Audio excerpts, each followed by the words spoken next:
today our focus is on how to design your organization for profit. So just check, can everybody see my slides? Yep, Yeah. can see them. Yeah. Yeah, Yes, thanks. fantastic, excellent. And can you see me as well? Yeah. That would be good at Yeah. a certain point. Great. Yeah. I have a couple of props that we'll need shortly. Excellent, just letting someone in. So, oh, and another.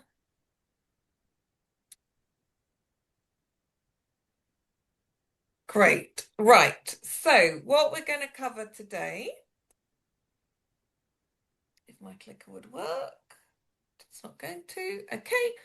So the agenda for us today is quick introduction, then just reflect on where we're starting from, typically where on an organization design point of view we're starting from. Then we're going to spend most of our time on my 6-spoke model, and then focus on what might be the priorities for you, and we'll cover questions at the end. So, most of you know me already. You will know me as business coach Helen, which I've been doing this for the last 10 years. But actually, most of the content that we're covering today comes from my prior career. So my HR director career, where in PepsiCo in particular, the last 9 years of my corporate career, I very much focused on organization design.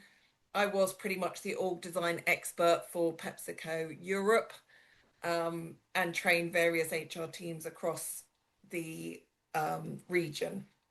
So I'm harking back to my org design roots, because what I see is whilst I did that in a corporate environment, the principles absolutely apply to SMEs.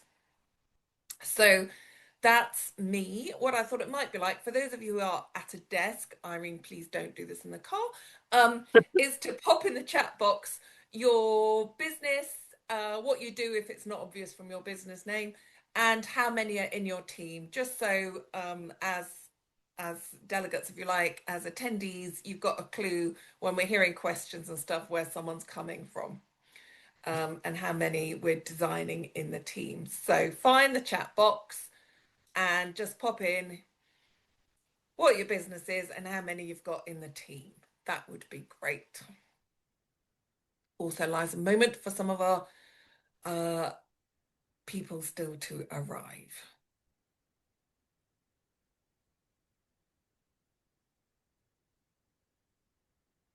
Is the chat box? I can't see anything in the chat box. Anybody written anything? Yes, great. Super. Chat box is working.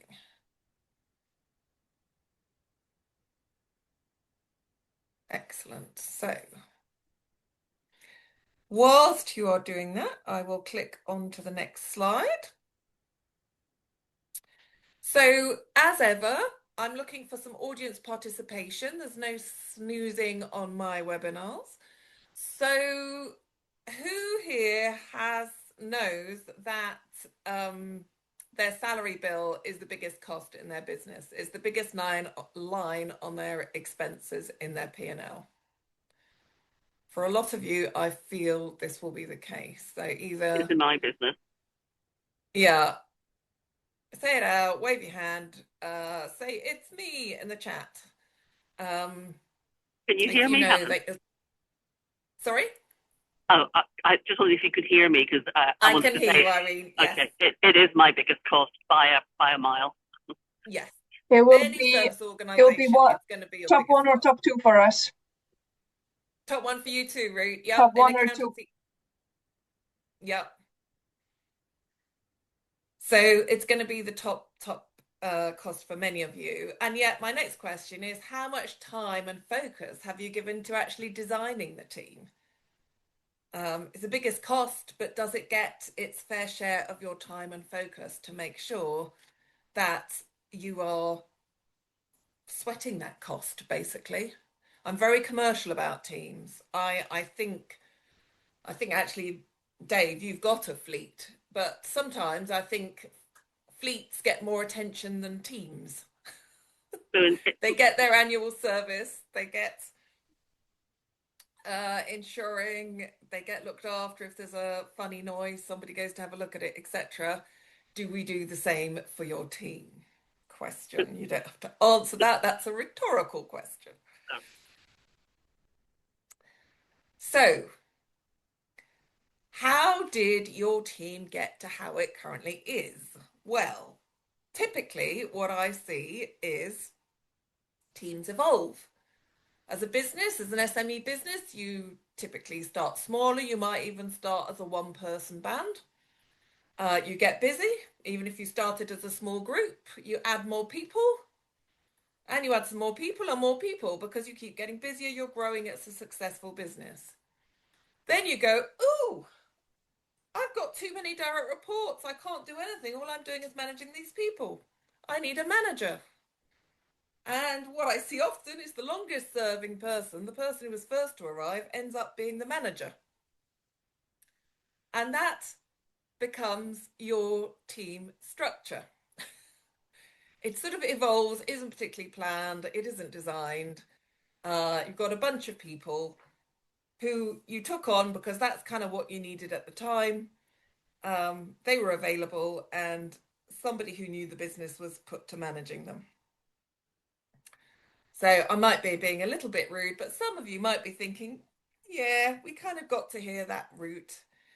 Um, so what we're going to talk about for the rest of our webinar is how you could get to that route, or how we can evolve from where you are at the moment. So, because when we go that route, I have heard many a person in my office say, you know what, Helen, I made more money when it was just me. Um, because how the team came to be meant that actually we introduced some inefficiency. We ended up with silos. Those with bigger teams might have experienced this. In the accountancy, we've got the tax team over here. We've got the SME team over here. We've got different people in different groups. When we have different people even doing similar jobs, we can end up with crossed wires. And the business owner can end up under huge time pressure because they're trying to keep all these different cogs whirling along. So if you're feeling you made more money when it was just you, then that definitely means there's some things we need to be doing differently. Because for me, good organization design is all about making sure and designing how you can do more revenue with less costs.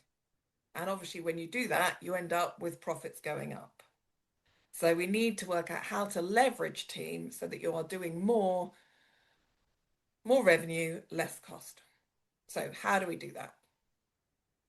Enter my 6-spoke model.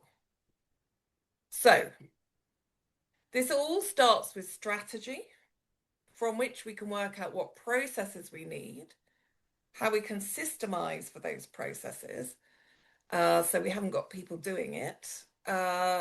When we have got work left that isn't covered by systems, we need to create a structure for that work, which is then run by people in the culture of your business. So we're going to go clockwise round my little spokes, starting with strategy. So we start with, what is the strategy? Because that's going to tell us what's the work that needs to get done, what are the capabilities that you need to have within your organization, and therefore what are the roles that are going to do that work and deliver those capabilities. So the strategy is really, what's the goals, what's the intentions of your business? Where are you intending to go? What are the products and services that you're offering?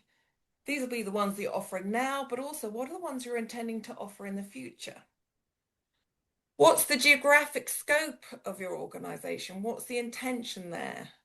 Are you local, going regional, going national, international? Where are we going? What's the strategy here?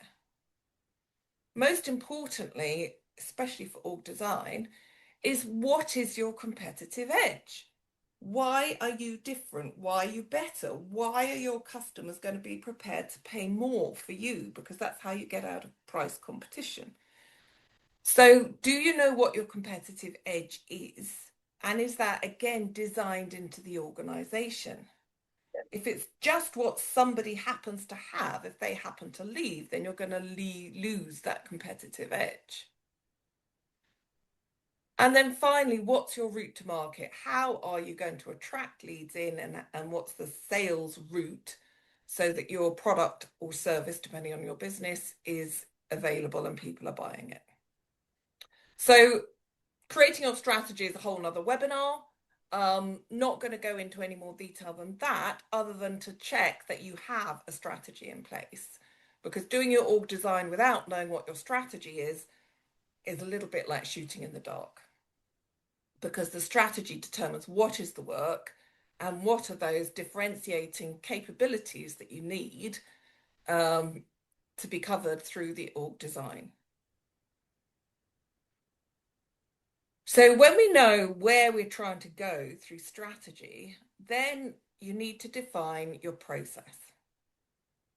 So how is stuff actually going to happen in your business? How does sales and marketing work? What's the sales process? What's your marketing process? Because somebody's going to have to do this. Have you designed your customer experience? What's the experience you want them to have? What are the touch points? What's the work to deliver those touch points? I was literally with a client earlier this week when we were flow charting their customer experience, because what had become obvious through customer feedback was that it wasn't working for them as well as they wanted it to. So then we're looking at what are the touch points? Is it an email? Is it a phone call? What do they get at each point? What are the processes for the production phase of your business? Now, production, you might be making a widget. Most of you on the call are actually delivering a service. So production is, dealing with pests. It's creating end of year reports. It's managing caseloads. So that is production. But what's the process for doing production? What are your financial processes? And most importantly, what are your people processes? Now, this is key from an org design point of view, because we can design the organization, but it's supported, if you like. It's a structure, but the blood flow, the energy flow to your structure is how the processes you're using to manage those people in those roles that we've designed. So you absolutely need to design how you're going to manage those people. So when we've worked out the process, before we get to any kind of jobs, we want to understand what of these process elements can be done by systems. We want to systematize 80% of the stuff that goes on in your business. This would be ideal. Percentages are going to vary depending on your type of business, but really look at what can be done by a system, managed by a system, if that's a CRM system, a financial system, an ERP system. How are we going to have the work flow, and what heavy lifting can be done by computers, by AI, by automation, and then what can't be done by systems and automation. We want to really humanize. How can we make that a really personal experience that our customers absolutely love? So you can see how logically we need to do these first few steps ahead of looking at any organization design, because if the system's lifting it, we don't need jobs to do it. We only need jobs to do what's left that the system can't do. Is this making sense so far? Hopefully we are. So Yeah. This is where we get to the fun stuff. We've now got rid of everything that could be systemized or automated, and we're left with work that people need to do. So we need to define our structure. And typically you end up with an org chart that looks a little bit, I've just made a very average one up here on the screen. So how do we get to this point? Well, we start by looking at all the different activities and responsibilities that need to happen. And I literally get my clients to write these on little bits of paper or on lines on an Excel sheet, just brainstorm everything that needs to happen, and then group them into different areas that need a similar skill set. So we group them into what then become roles. And then one of my top tricks for making sure you have a profitable organization is, I'm going to stop sharing at this point so you can see me a bit better. So what you can see here is my counting cubes. So how does this work? So any job, in my experience, has different levels of activities.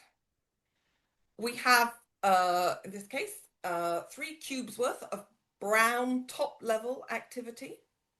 We have medium complexity yellow activity and some 4 blocks of admin type activity. Because every job's got a bit of email in it, it's got a bit of diary management in it, maybe it's got some bits, some admin type tasks. Now, what happens is when you hire someone, you have to pay for their highest level skill. So in my example here, you're paying for brown level skill, although you're actually only using 3/10 of that time. Just less than a third of that time is actually being used on our brown level activities, but you're paying for brown level activity. And if I have 2 jobs that are pretty similar, I've got 2 jobs that I'm paying brown level for and getting a third of their time on those activities. And this is where role design really starts paying. Because what if you said, actually, I don't want 2 people like this. I don't need 2 accountants like this, or 2, if you've got anything of multiples, 2 employment advisors. What I need is I need to put all this brown work, this highest level work, together in one job. So I've now got 6 units of that. I've got 2 of middle, and there is still some email I can't get rid of. 6, 7, 8, 9, 10, yes. But what I'm going to do is therefore concentrate more of the admin into another role and more of the middle level activity. So now I've still got 2 jobs, but I've got one I'm paying at the highest level brown rate for, and they're now doing 2/3 of their time on those activities. And I've got a second one that I'm actually only paying yellow rate for, and they're doing, a mix of admin and middle rank work.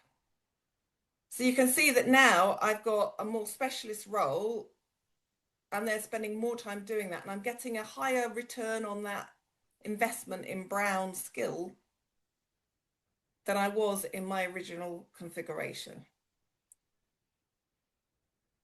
I'm just going to stop there. Any questions on that? Because a lot of people like to add, they grow and they just add another of the same. But you can see they're adding an inefficient cost job in when you can start to make them more cost effective. Any questions on that piece? No? Good. I'll put my 2 bits back there.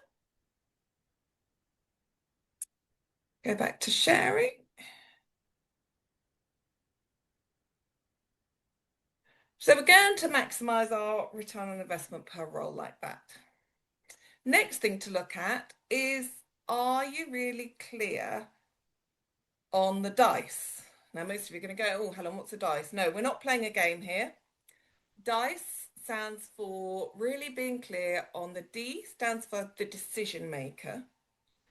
The I is the person who's informed about decisions. The C is for the role that is consulted on decisions.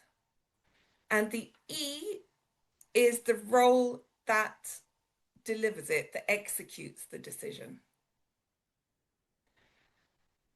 Now, when we get clear on the dice for key processes, which role is doing it, they're executing it, who is making the decision, who gets consulted, and who is just informed, the whole, it's like pouring oil onto your design. Everything moves more smoothly because people know what their responsibility is in that process. Because sometimes you will find that everybody thinks they should be consulted on something. And therefore, you're using up a lot of time consulting with people who actually just need to be told what the decision is at the end.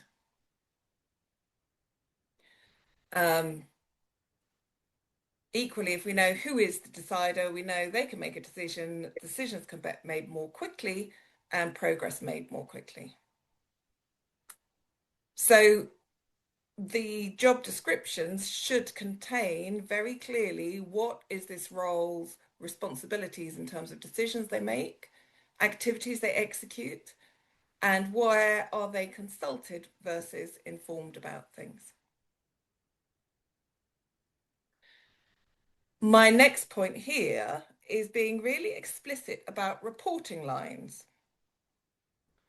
I notice in smaller organizations, there's a sense that we don't need this formality of who is reporting to who. But I can assure you that individuals working in an organization do like to be clear who is their boss. Who are they taking instruction from? And when they got told to do 3 different priorities at once, who is going to help unmuddle them on that? So do make sure you've got very explicit reporting lines. Who is reporting to who, which is shown here in the diagrams. I have a couple more bullet points. So I also want to talk to you about spans and layers. So a span in organization design is how many roles have you got on one level, if you like. In my diagram here, we've got a boss at the top, some sort of PA support out to the side, and then 4 direct reports. So that's a span of 4. This person is directly managing 4 plus the PA, so 5. We've got a vertical span going down here. Their direct report is managing 4 people as well. Now, there is a skill to managing people. And managing people takes time, as I'm sure you've all learned. Where we hit inefficiency is where somebody's like a part-time manager, if you like. So if we've got a lot of people managing one person, we've diluted that skill level, or we've got to upskill a lot of people to manage people well. And they're repeating, if they're communicating something from above or an update, a lot of people are doing that communication. Whereas when you've got a larger span, you've got more direct reports, it's more efficient. They're doing one team meeting, not 4 people doing a team meeting. There's one team meeting happening with these, and they're into the groove of doing their people management. So the more you can concentrate people management roles into one role, the better, until you get to, so the sort of optimum size research says is about 6 to 8 direct reports. When you get above 8 direct reports, it becomes a little tricky to manage.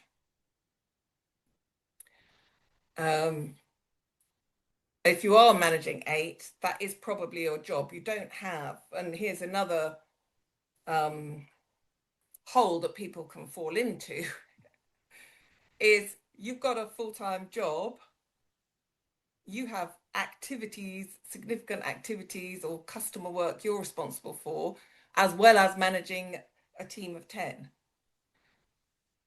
And in that case, you find that nothing gets done well.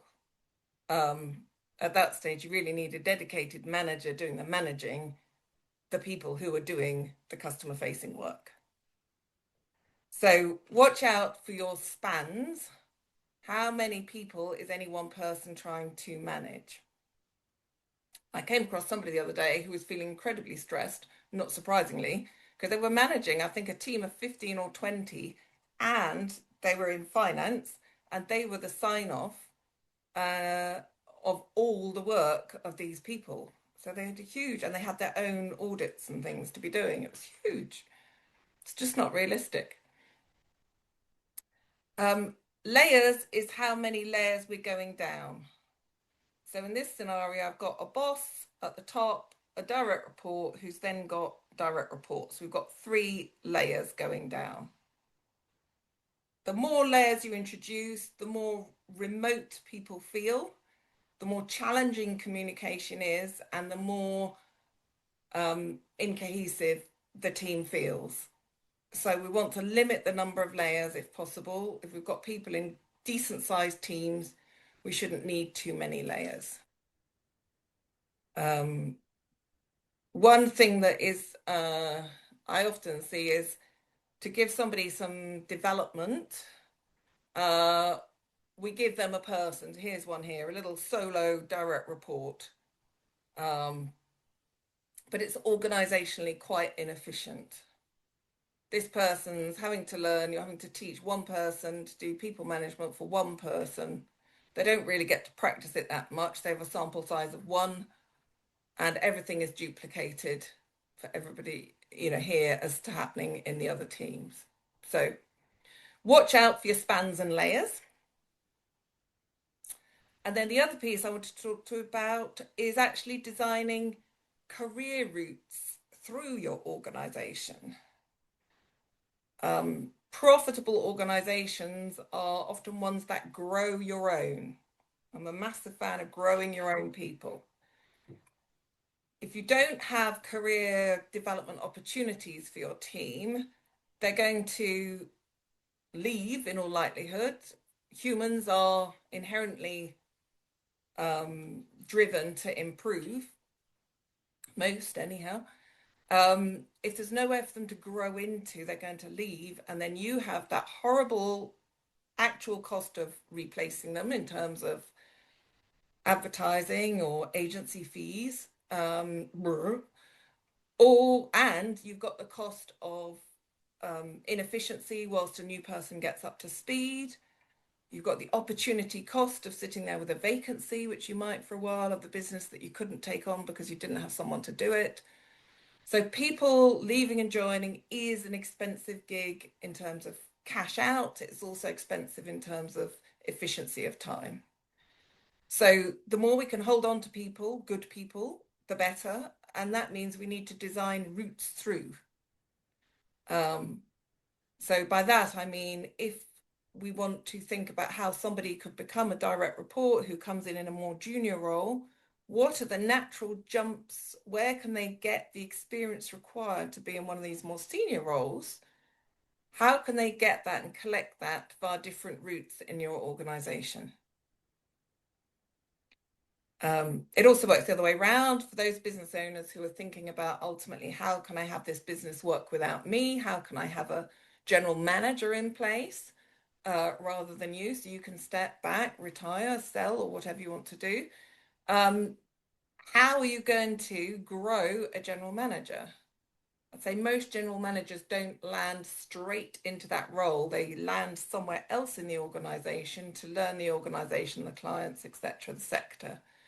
So where's a good landing point? You need to design one in, either so they can grow up within, or they could go there and then they could hop up. So think about the career routes as you're also organizing your roles. So there's quite a lot to do in terms of designing the structure. Then, of course, we need the people in the structure. So with my commercial look at people, I do like to ask, how is each role going to earn its keep? You as the business owner, in my view, should know, or you as the team leader, should know how each role is earning its keep. Now I hear you say, they're not all revenue generating roles, Helen. I know. So a number of you will have revenue generating roles, and they need to be generating enough revenue to pay for them, their fully loaded cost, and contribute to the business as well. So I think the general rule of thumb is they should be generating 3 times their fully loaded cost. So that's fine for the revenue earners. What about everybody else? So where you have support staff, are they, if you've got someone in procurement, they're doing your buying, are they getting discounts, getting the best value deals that is saving you money? Are they earning their keep by saving you money? This is where a process designer or your IT team, are they earning you money by taking out work and getting that automated? Your admin staff, they're earning their keep by freeing up the time of a revenue generator to make more revenue. You do not want your top revenue generators fiddling around trying to perfect a PowerPoint presentation. You want them doing their highest value activity, the brown work. In which case, the admins are earning their keep as long as they're freeing up the time. If they're not, because they're keeping going back and forth with loads of questions and it's interrupting, then they're not earning their keep. So a really simple concept, but just think through all of the people in your team. What does it look like when they're earning their keep? And then more formally, we can then put that into role KPIs, role key performance indicators. What does that role need to deliver to be measured as being successful in that role? So each role should have key measures that dictate that is what success looks like in this role. That's my expectations as the team leader of that role. That is how we make sure everybody is earning their keep and we are running a profitable team. To support that, we have the rules of the game. These are what we call our phrase for our expectations of how people behave around here, if you like. What we expect of everybody. They're standard for all roles. It's a thing for your business. These dictate how we get along here. So a rule of the game could be we're at our desks, tea made, ready to go at 9 o'clock. That could be a rule of the game. There'll be various ones. It could be we always pick up the phone on the second ring, not the first ring, not the third ring, the second ring. Different elements for different businesses. We also need to know for each role, what are the capabilities they need to have to perform it at its best? And how is your role holder? Have they already got them? Or do you need a development plan for them to acquire them? But we need to define what are those capabilities back to the strategy piece we started with. If that's our unique selling point, if that's how we differentiate ourselves, then we need to be sure that everybody has those capabilities. And lastly, and most often missing in my experience, is holding them. We can do all this work, but if we don't hold people, our employees, accountable to delivering the KPIs, to following the rules of the game, to growing the required capabilities, if we don't hold them accountable to doing that, then it becomes a loose organization and you're not going to be optimizing that profit. So what are you putting up with Where do you know you've got KPIs that aren't being met? Or where have you got a role where actually you're going, I don't know what good looks like. If you don't know what good looks like, the job holder certainly doesn't. And they can't give their best and perform at the top. So key response, the most important thing really any manager does is hold their team accountable to what they're meant to be doing. And if we've got clear job descriptions, we've got clear dice, we've got clear measures, then everybody will know what is expected of them. And that takes me on to culture. Culture actually dictates a lot about the efficiency and profitability of an organization. How productive is it? Various elements of culture here to think about. So, is your environment a productive environment? Do people have the tools that they need to perform their job best? Is it an environment that they can concentrate in? Is there lots of distractions? Have they got, as they what is it a positive environment? Is there support around? What is that environment? That's really key.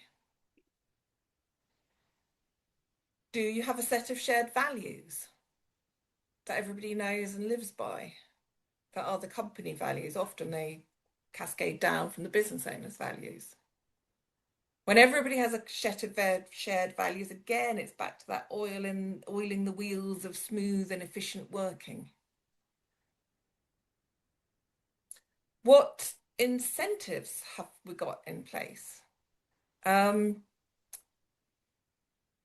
there any bonuses? Are there rewards? Sorry, the bonuses or commission or whatever.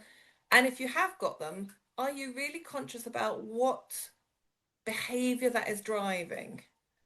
Um, I'm a great fan of bonuses and incentives, but they need to be carefully designed so they actually deliver what you want them to.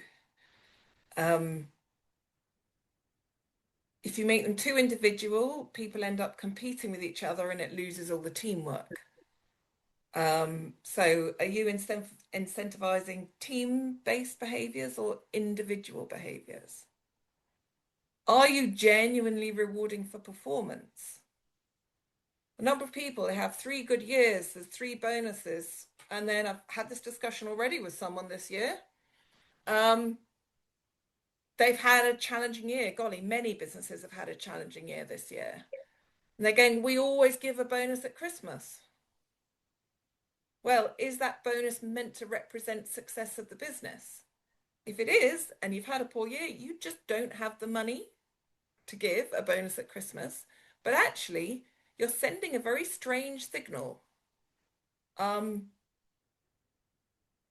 a bonus is meant to incentivize behavior to support the business being profitable. If in a bad year you still get that same reward, then you're not next year. Why are they going to pull their finger out to achieve the goals of the business if they think they're going to get the bonus at the end anyhow? If you put a bonus scheme in place or a commission in place, any kind of financial incentive, if you put an incentive in place, you have to be prepared not to give it. If the performance isn't there, then the money doesn't move. So just be clear yourself that you're prepared to do that. Otherwise, you might as well put it on salary because it's assumed to have and it doesn't actually drive any different behavior. There should be a return on investment for every incentive you have. You're getting a differentiated level of effort for the reward that they're getting. Rewards actually, here I want to talk more about recognition. What is recognized? What is celebrated? So recognition here, this is the if you like, a bonus or incentive is set up front. It's if you do this, you get this. If we do this as a team, we get this. A recognition is a thank you for doing this. It's a delightful surprise for the employee. Um, so what you choose to praise, to celebrate, to recognize very much informs the culture, because what you recognize, then you get more of. If you're seeing great things and then you don't notice them, then you're unlikely to get more of it. But the biggest thing on this page in terms of driving a profitable organization is employee engagement. It's a bit of a buzzword, sadly, because I think it's not taken seriously enough. But the international research company Watson Wyatt, very involved. They do international benchmarking, salary benchmarking, job role grading, all sorts of things in the HR space. And they have done research that says that an engaged employee is worth 2.2 times an unengaged employee. So when I'm describing an engaged employee, I'm thinking about an employee who goes the extra mile. Not at all based on time. They're probably not going to be a clock watcher, but they can absolutely be keeping to their eyes what their hours. They're going the extra mile in terms of engaging their brain in your business. They're thinking of new ideas, they're spotting opportunities. Um, they're out and about and they go, oh, I saw this out here. I saw on socials somebody was doing this thing. This could help them. They're looking for those how to improve things, continuous improvement, bringing ideas, spotting opportunities, not waiting to be asked, but being proactive. These kind of people, they're wonderful. And they're worth 2.2 times. So if you actually focused on maximizing the engagement of your current team, effectively, that would be like doubling your team. There's nothing more profitable I can think you can do for your organization beyond getting your employees, enabling them, creating an environment that allows them to be fully engaged. How do you do that? Well, you start by measuring. And unfortunately, when I say it's a bit of a buzzword, employee engagement, as I don't know how many different ways of measuring employee engagement out there and organizations setting up to do that. But most of them stop at the measure. If you measure it, you get a number, great. You know if you're good, bad, or indifferent. But you don't improve it until you actually take action. So measure it, and then we need to look at what activities can you do to increase that engagement. And you can get, I've run engagement programs with a number of different organizations. We've had very dramatic increases, 30% increase engagement over a 12-week program. That fundamentally will hit your bottom line in a very positive way. But it starts by knowing what your employee engagement score is, which is different to employee satisfaction. So don't get confused. They are different things. If you want to know more, let's absolutely have a conversation afterwards, because as you can tell, I'm a little bit passionate about this, only because it's such a huge lever and I've seen the difference it makes in organizations. So that completes our little tour around our 6 spokes. We start with strategy, work out what are the process, how are we going to deliver that strategy in terms of process? How much of that process can we systemize? And therefore, what isn't systemized or automated or done by AI is left to be organized into roles, into a structure.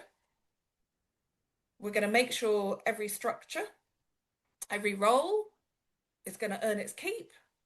It's got a good ROI design to it. We're maximizing how much we're getting for the skills we're paying for. And we're enabling our people through how we get them on board, etc., and the culture to optimize their delivery when they're with us. So, have a reflect.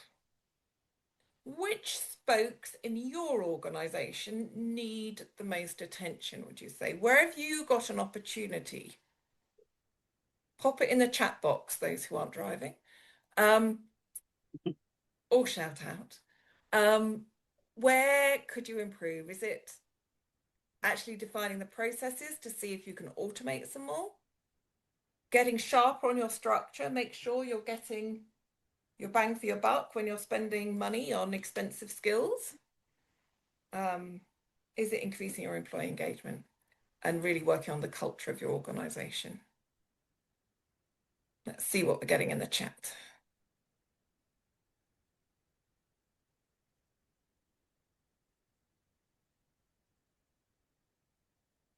Systems. Excellent. So systems for it, that is the thing to look at. Absolutely. Ah, yes. Peter's designing the role around the person. Yes. Yes. No. Rule number one, you'll have worked out from this is let's work out what we need and then get the person to do what we need. I get designing the role around the person. We can leverage another thing I believe, which is also I haven't mentioned so far, in terms of being profitable or optimizing the return we get from our team, is also playing people to their strengths. It's one of my absolute core values. It's much more fun to do more of what you're excellent at, rather than battle through doing things that you really struggle with. So, in terms of enabling people to really shine and focus on the things they do really well, that is a valid way of shaping a role. But do make sure you're getting what the business needs done as well. Oh, great point here from Angus.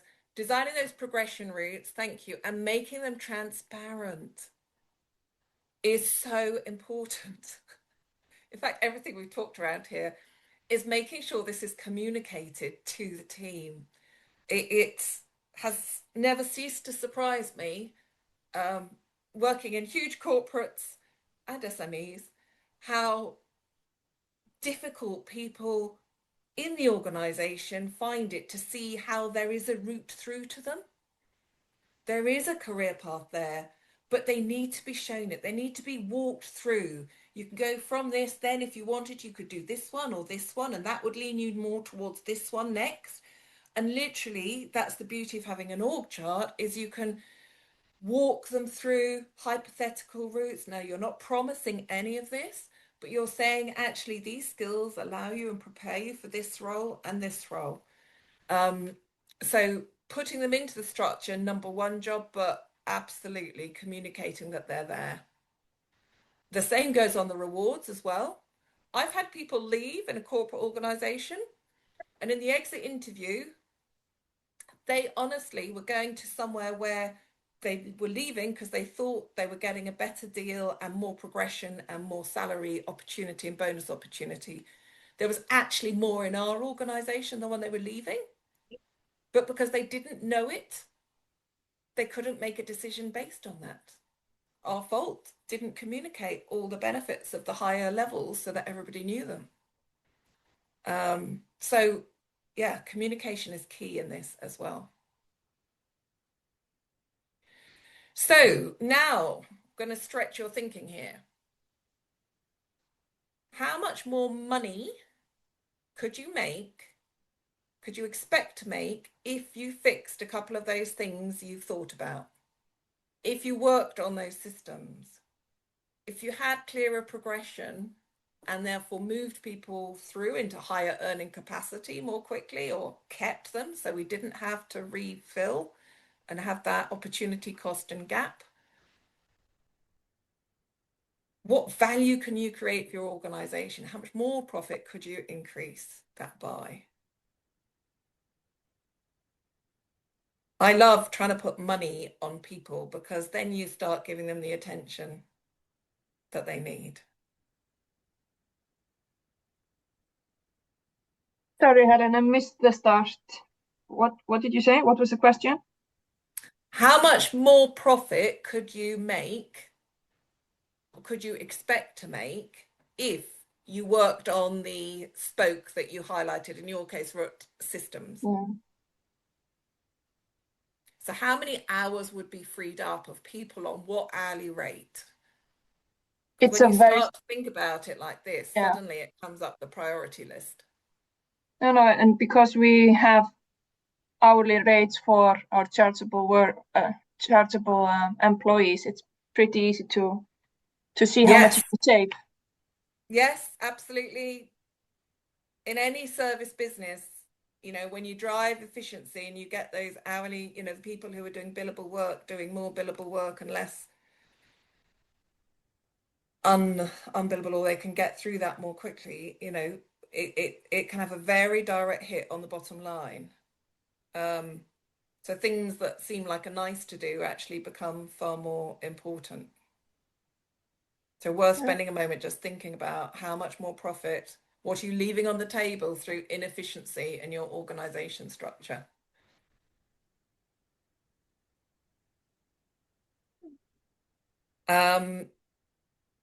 And then how urgent is that for you to deal with? Now I'm going to attempt a Zoom poll here. Here we go.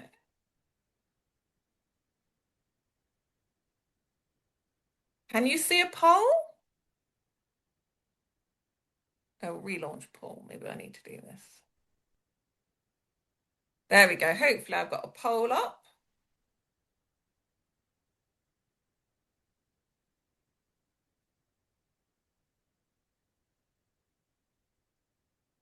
Have a think. What I want you to think about here is, and also turn this hour into an investment. This is an hour of your time. Think of your hourly rate. You've just invested that amount of money in this. So what are you going to do with it? From what you've picked up today, what changes do you want to make? What do you want to focus on to improve things, and to make your team more profitable? And then finally, for those who are, especially those who've hit the urgent to hit growth bit, please feel free to book a complimentary session with me and let's see what you need to do to get started.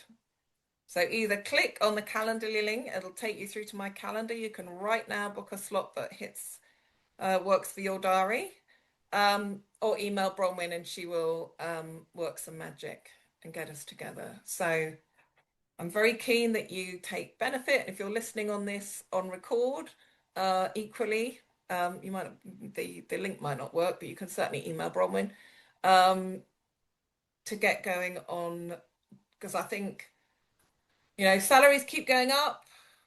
Minimum wage went up again in the budget, which puts pressure on everybody above that. So making sure your organizations are maximum effectiveness and profitability is really important.